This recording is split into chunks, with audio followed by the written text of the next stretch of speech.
విజయాన్ని మేము కైవసం చేసుకోబోతున్నాం అని చెప్పేసి తెలియజేస్తున్నాం మేడం. ఎస్. సో నరేష్ గారు, అక్కడైతే వైఎస్ఆర్సీపీ చాలా ధీమాగా ఉంది.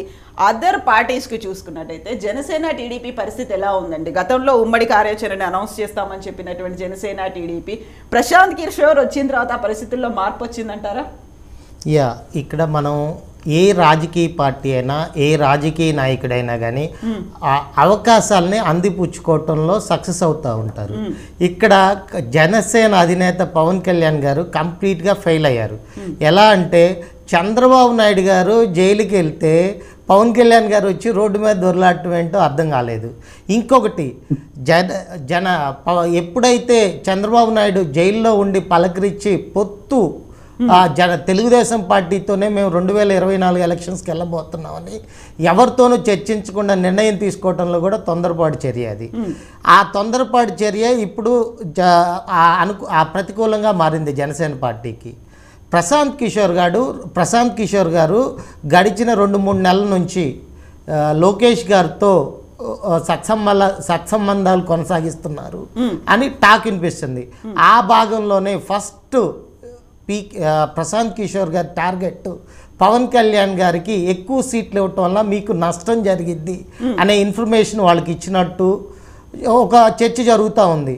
ఆ చర్చలో భాగంగానే కొన్ని యూట్యూబ్ ఛానల్స్కి లోకేష్ గారు ఇచ్చిన ఇంటర్వ్యూలో ఒక ఇంటర్వ్యూర్ అడిగారు, ఎవరు పొత్తులో మీకు మీ సీఎం అభ్యర్థి ఎవరు అని ఆ క్వశ్చన్ అడిగితే అందులో no doubt at all Chandrababu Naidu గారే సీఎం క్యాండిడేట్, పవన్ కళ్యాణ్ గారు కూడా అనుభవజ్ఞైన వ్యక్తులే సీఎం అవుతారని చాలాసార్లు చెప్పారు.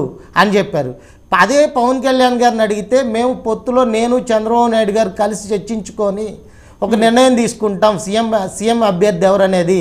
దానికి దీనికి ఎంత వ్యత్యాసం ఉందో చూడండి.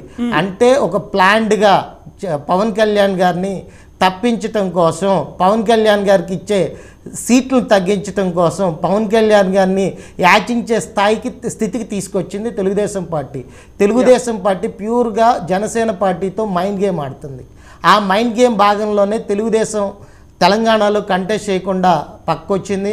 ఏదైతే వాళ్ళకి బలంగా ఉందని చెప్పుకుంటున్న కూకట్పల్లి నియోజకవర్గంలో జనసేన పార్టీకి ఇచ్చిన టికెట్లో కూడా వాళ్ళ సపోర్ట్ ఎక్కడ తెలుగుదేశం పార్టీ చేయలేదు.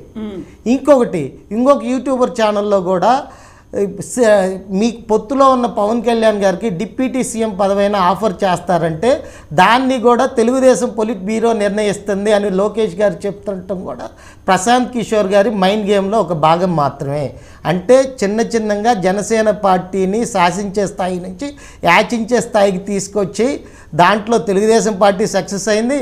పవన్ కళ్యాణ్ గారు కూడా వాళ్ళ అడుగుజాడల్లో నడుస్తా తన స్థాయిని, తన పరపతిని, తన పార్టీని దిగజార్చారు. అందులో నో డౌట్. ఈ డెవలప్మెంట్ అంతా ప్రశాంత్ కిషోర్ తో చంద్రబాబు నాయుడు భేటీ తర్వాత అసలు ప్రశాంత్ కిషోర్ గారి వ్యూహాలే ఇవి. పర్సనల్గా ఏదైతే 2019 ఎలక్షన్స్కి ముందు చంద్రబాబు నాయుడు గారు బీహార్ డెకాయిట్లు, బీహార్ నుంచి ఇక్కడ మా పార్టీకి సంబంధించిన ఓట్లు తీసేస్తున్నారు అని చెప్తున్న చంద్రబాబు నాయుడు గారికి ఇప్పుడు అదే ప్రశాంత్ కిషోర్ దిక్కయ్యారు.